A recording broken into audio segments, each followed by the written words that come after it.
Once again, a UFO has landed in America. The only country UFOs ever seem to land in.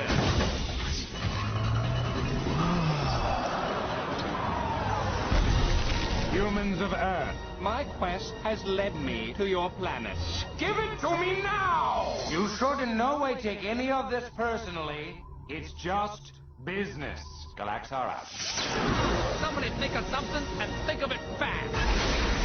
Mr. President, we need a Hail Mary pass. We need raw power. We need monsters. Hey everyone, this is the review for Monsters vs. Aliens. Monsters vs. Aliens is a DreamWorks movie, and DreamWorks is really impressing me because I really love this movie, and guess what? I love Kung Fu Panda, so guess what?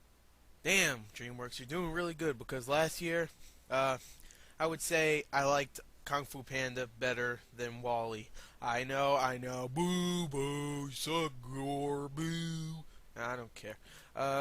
And you know what's funny? The games are better than Pixar's too. Kung Fu Panda last year, the video game, was fun, and I'm currently playing Monsters vs. Aliens for the 360, and I think it's way better. I don't know if Up will be better, but I don't know. That's video games anyway. This is a movie. Movie stars Reese Witherspoon as I forgot her name's Susan in the movie, but I forgot her superhero name, so sorry. I'm not the most prepared of the reviewers on YouTube. I'm sorry, you geniuses of genius. I can't edit like you you awesome people are. But anyway, jeez. Yeah, she plays Susan, who gets hit by a meteorite in about 5 minutes of the movie, and the meteorite makes her turn big. And before she turns big, she is actually on her wedding day and about to wed a man voiced by Paul Rudd. Obviously, he's like in everything now. And if he's in something like a cartoon, usually he's pretty much a small cameo voice, just like another person. Stephen Colbert plays the president. He was really funny actually. People don't like him as the president in this movie because some people are like, that's too obvious. He looks exactly like his character. But I think Kiefer Sutherland did great as the commander or the chief or something like that. Whatever. You know who he is. He's in the trailer. He go, we need monsters. But also, of course, the monsters. Reese Witherspoon, I told you, she plays the big bitch. She's actually really good in the movie. Finally, Reese Witherspoon doing something good. Of course, we have Will Arnett, Matt Hazard, come on. Will Arnett voicing the missing link, who is, he's pretty much he's supposed to be the badass of the group. He can fight and stuff. He's also really funny in the movie. Hugh Laurie House voices the Dr. Cockroach. He does really good. He's pretty funny. I love his evil laugh, of course. Every evil scientist has an evil laugh. But I love his because it's just so stereotypical. Muahaha. And he just pops up out of nowhere with it. And of course, people, if you saw a trailer, people usually say, yo, Seth Rogen, I don't know why he's so funny, but he's funny as hell. Seth Rogen voices Bob the Blob. Yeah. He voices Bob the Blob. Obviously, that's a obvious joke. Bob Blob. He is hilarious. There's actually one joke at the end of the movie that made me laugh really loud. I mean, when I saw this, there was, of course, kids everywhere, but there's also a bunch of teenagers. I was surprised, and they all laughed out loud at that last joke. Most of them were on their cell phones, but when they heard it, they thought it was funny. By Bob, of course. The last joke was by Bob. But I did have some complaints, like the story. Okay, I didn't expect it to be Dark Knight story, but it's just like, okay, here's the plot, okay? The bad guy, I don't know his name, Galactron or Galactrix or something like that. I think that's his name, I know. Stereotypical bad guy name. Ooh, he has to have, like, Galaxy in his name somewhere. Galactrix, or whatever his name is, Galatrius, or something like that. He's voiced by, damn it, now I'm forgetting his name. Well, yeah, he's pretty much the bad guy. He wants to take over. He doesn't want to really take over the world. yet. He really wants this chemical that makes the big bitch big, obviously. He wants that so he can take over. He can refuel Earth and pretty much blah blah blah blah blah. He wants Earth to start his new life, his new world. Even though, Rainn Wilson, by the way, Galaxar, his name is.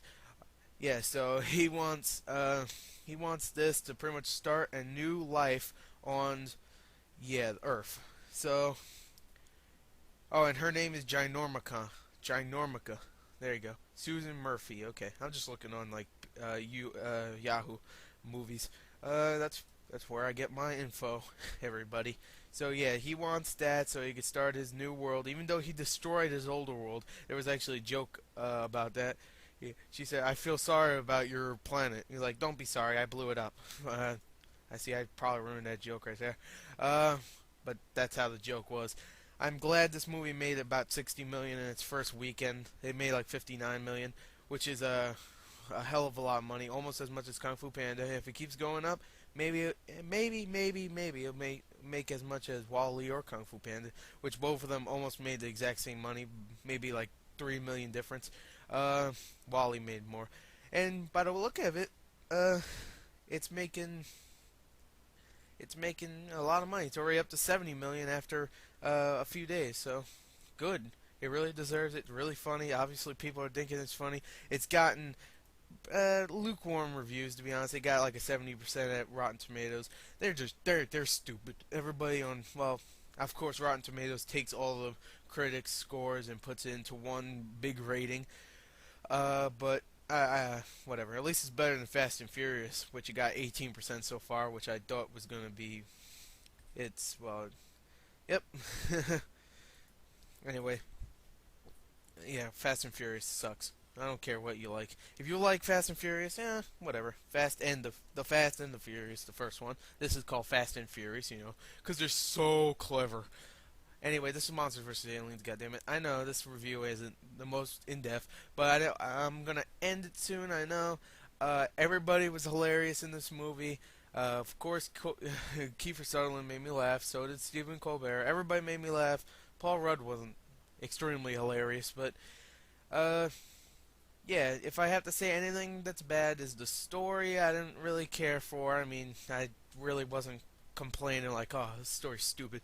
It was like, it's alright. It's obviously it's supposed to be like kind of like a spoof of the monster genre, but I don't think kids will get it. They'll just think it's kind of stupid.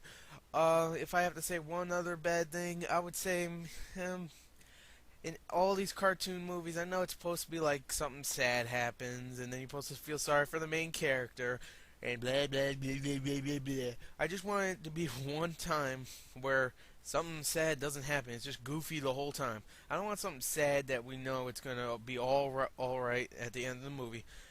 I haven't watched WALL-E in a little while, but I'm pretty sure that was just like that too. I think like Eve died or something, and blah blah blah. She didn't die. She just turned off. And he was like, anyway, so that's my review for Monsters vs. Aliens. My final score, I think it's as good as Kung Fu Panda. I gave that a 9. I'm going to give this a 9 also. It's a great movie. Go check it out. Very fun. I'm still looking for a good review system. If I find a good review system, then I might do some old reviews, like 30-second reviews of older movies, and just give it a different score with my new scoring system. Whenever I figure it out, someone actually did a pretty cool one. They told me like peasant and knave and knight and king or something like that, which is kind of cool. I like that. But anyway, thank you, and bye.